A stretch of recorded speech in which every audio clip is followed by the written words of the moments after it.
सभी को जय माता की।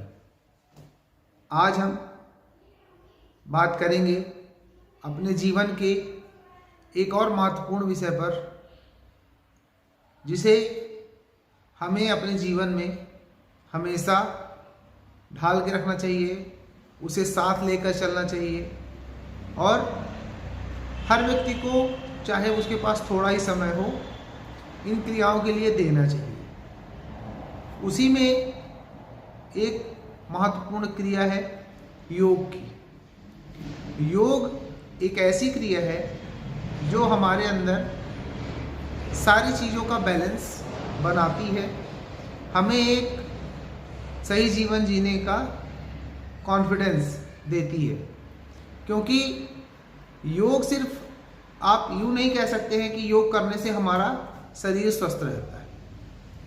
शरीर तो स्वस्थ रहता ही है, इसके साथ साथ योग के और भी बहुत सारे फायदे हैं। जैसे कि योग हमें शारीरिक संतुलन प्रदान करता है, इसी के साथ योग हमें मानसिक संतुलन भी प्रदान करता है।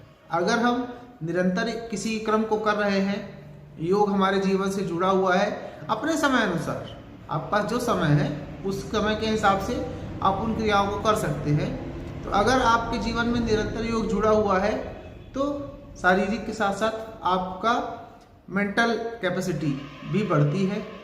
आपको किसी भी प्रकार की समस्या आती है तो उसके समाधान के लिए आपका दिमाग पूरी तरह से क्रियान्वित होकर के उस चीज़ के बारे में सोच पाता है, सही निष्कर्ष निकाल पाता है, जिससे आप उस परेशानी से लड़ पाते हो, उस परेशानी से जूझ पाते हो और सफल हो पाते हो।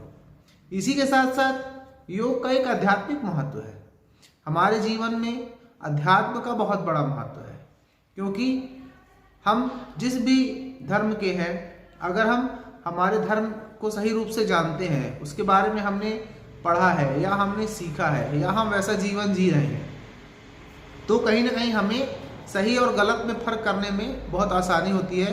हमें ये चीज़ बहुत आसानी से पता चल जाती है कि ये जो कार्य हमारे द्वारा किया जा रहा है या सही है या गलत। इसी प्रकार योग का हमारे जीवन में ये महत्व होता है कि अगर आप अपने धर्म से जुड़े हुए हो, आपको अपने धर्म के बारे में जानकारी है, आप योग से जुड़े हुए हो, तो आपको आपके आध्यात्मिक जो चेतना है, जो आपकी उसके प्रति लगन है, आप जितना बढ़ना चाहोगे उसमें ध्यान के माध्यम से, अपने कर्म के माध्यम से, योग के माध्यम से, ये सारी क्रियाएं एक दूसरे की पूरक होती हैं। आप एक क्रिया के साथ साथ दूसरी क्रिया को करते हैं, दूसरी के साथ साथ तीसरी क्रिया को करते हैं। इन्हीं क्रियाओं से जुड़ करके मानव जीवन चल रहा है और निश्चित ही हमें कहीं ना कहीं आध्यात्मिक लाभ उसका प्राप्त होता है। क्योंकि जब हम अध्यात्म में बढ़ते हैं तो हमें शारीरिक बैलेंस चाहिए होता है, किसी आसन में बैठने के लिए कैपेसिटी चाहिए होती है, किसी कार्य को करने के लिए, किसी अनुष्ठान को करने के लिए हमारे शरीर के अंदर उतना आत्मबल होना चाहिए कि हम उसको पूरा कर सकें। कहीं ना कहीं ये हमें योग प्रदान करता है कि हमारे शरीर के अंदर वो ऊर्जा उत्पन्न हो पाती है कि हम उतना समय उस कार्य के लिए दे सके हमने जो तय किया है। इसी के साथ साथ योग का सामाजिक महत्व भी है। आपके जीवन में आप अगर योग से जुड़े हुए हो, आपसे जुड़ा हुआ कोई व्यक्ति किसी प्रकार की परेशानी में है और आपसे वो उस चीज़ को बताता है, तो कहीं ना कहीं आप उसे वो क्रियाएं बता सकते हैं जिन क्रियाओं का लाभ आप प्राप्त कर रहे हैं। जब आपको लाभ प्राप्त हो रहा है, आप उसे वो क्रियाएं बताते हैं। जब वो अपने जीवन में उसी विचार से जीवन जीता है तो धीरे धीरे उसके शरीर में भी वो बदलाव आते हैं और उसे भी उन चीज़ों का लाभ मिलना शुरू हो जाता है। योग को जो है हमारे ऋषियों मुनियों ने कई भागों में बांटा है। एक शारीरिक योग हो गया, मानसिक योग हो गया। ये क्रियाएं अगर हम करते हैं तो कहीं ना कहीं हमारा शरीर अंदर से स्वस्थ रहता है एवं हमारे शरीर की ऊर्जा पूर्ण रूप से काम करती है।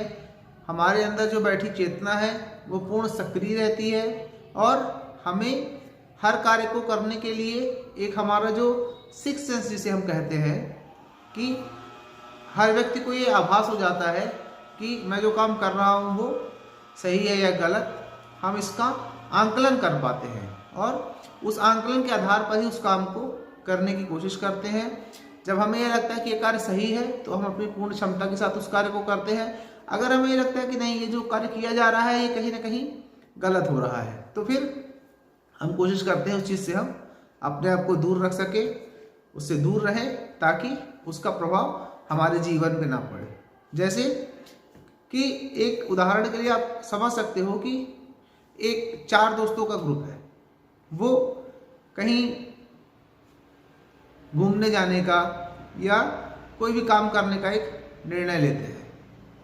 आपके अनुसार वो काम गलत है, पर उन बाकियों के द्वारा अगर कहा जा रहा है कि नहीं, हमें ये कार्य करना है, हम ये कार्य करते हैं, तो आपका स्वविवेक आपको ये अधिकार प्रदान करेगा, एक बल प्रदान करेगा कि आप सही और गलत का निर्णय कर पाओगे। फिर अगर आप सही और गलत का निर्णय कर पाओगे तो उसी अनुसार आप अपने जीवन को ढाल पाओगे, उसी अनुसार अपना आप फैसला ले पाओगे। साथ ही साथ अगर आपके अंदर आत्मबल मजबूत है तो आप अपने उन जो भी आपके दोस्त हैं उन्हें भी आप गलत करने से रोक पाओगे। कहीं ना कहीं आपका आत्मबल ज़्यादा है तो आपकी बातें जो है उनका वेटेज ज़्यादा होता है, क्योंकि आप जो बात कर रहे हो वो कॉन्फिडेंस के साथ कर रहे हो। जब आप कोई भी बात, कोई भी चीज़ कॉन्फिडेंस के साथ कही जाती है, लोगों के बीच रखी जाती है, तो उसका प्रभाव सही तरीके से पड़ता है और लोग उस बात को स्वीकार करते हैं। इसीलिए हमारे जो पूर्वज हैं उन्होंने हमेशा कहा है कि योग, व्यायाम, प्राणायाम, ध्यान, साधना, समाज कल्याण, जन सहयोग, ये चीज़ें अपने जीवन से हमेशा जोड़ के रखनी चाहिए।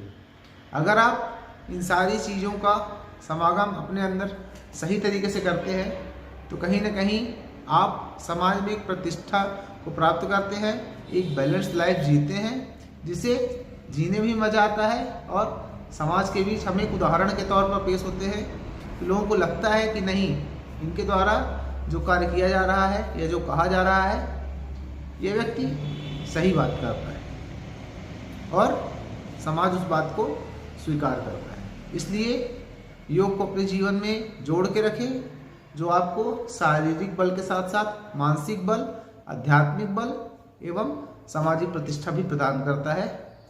इसलिए योग हमारे जीवन में नितांत आवश्यक है। जितना हमारे पास समय है उसके अनुसार हम समय दें, पर हर व्यक्ति को, आप पास 10 मिनट है, 15 मिनट है, आधे घंटे हैं, जितना भी समय है उसमें कहीं ना कहीं अपने आप को योग से जोड़ के रखिए, जो आवश्यक है। इसी के साथ सभी को जय माता की। मिलते हैं अपने अगले वीडियो में। इस वीडियो को लाइक करें, शेयर करें, सब्सक्राइब करें, ताकि अधिक से अधिक लोगों तक ये जानकारी पहुंच सके कि छोटे छोटे बदलाव करके हम कैसे अपने जीवन को व्यवस्थित कर सकते हैं, कैसे हम हमारे जीवन में सही तरीके से रह सकते हैं और एक अच्छा जीवन जी सकते हैं। धन्यवाद।